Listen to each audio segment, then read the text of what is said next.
মুক্তিৰ পূৰ্বে বহু চৰ্চা লাভ কৰা এখন অসমীয়া কথাছবি স্বৰ্গৰথ ৭ জুনত আহি আছে ৰাজেশ ভূঞাৰ পৰিচালনাৰে আপোনাৰ ওচৰৰ ছবিঘৰলৈ উজনি নামনিৰ প্ৰচাৰ কাৰ্য অব্যাহত স্বৰ্গৰথ ভাবে আজিকালি মানুহে কি নাম ৰাখে ৰে গাড়ীৰ কিন্তু ইয়াৰ মিনিংটো কি যিখন ৰথত উঠিলে স্বৰ্গৰ নিচিনা ফেচিলিটি পায়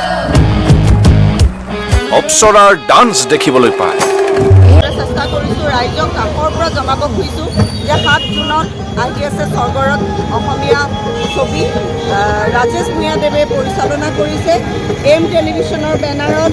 ডক্টৰ সঞ্জীৱ নাৰায়ণ ডক্টৰ অক্ষতা নাৰায়ণে প্ৰযোজনা কৰিছে আৰু গোটেই অসম ঘূৰি আমি আজি নলবাৰী পাইছোঁহি আৰু নলবাৰী ৰাইজৰ কাষ চাপিব খুজিছোঁ আমাৰ লগত আছে কমল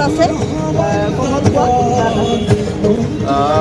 চিনেমাখনৰ কথা ইতিমধ্যে অসমৰ ৰাইজে গম পাইছে অলৰেডি নিউজত বা আমি বিভিন্ন জেগাত প্ৰমোশ্যন কৰা আপডেটবিলাকে পাই আছে মানুহে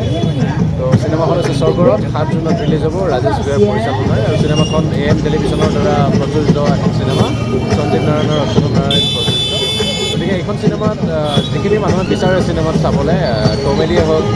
ৰোমেঞ্চে হওক একশ্যনে হওক থ্ৰিলেই হওক ড্ৰামাই হওক গোটেইখিনি এলিমেণ্ট আছে আৰু মানুহে চাই চিনেমাখন নিৰাশ হৈ উভতি যাব নালাগে বুলি আমি দৃঢ় বিশ্বাসী গতিকে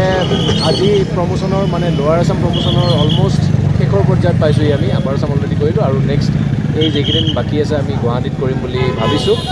গতিকে এই প্ৰমোশ্যনৰ সাৰ্থকতা তেতিয়া হ'ব যদি ৰাইজে চিনেমাখন চাবলৈ যায় গতিকে সমূহ নলবাৰীৰ লগতে সমূহ অসমবাসী ৰাইজক আমি আহ্বান জনাইছোঁ যে চিনেমাখন চাওক অসমীয়া চিনেমা বুলি নহয় এখন ভাল চিনেমা বুলি চাওক আৰু চিনেমাখন চাই ভাল পাব সেইটো আমাৰ বিশ্বাস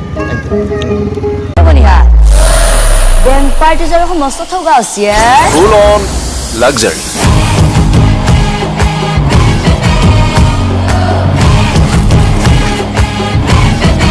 কিন্তু মানুহ মৰিলেহে স্বৰ্গলৈ যায়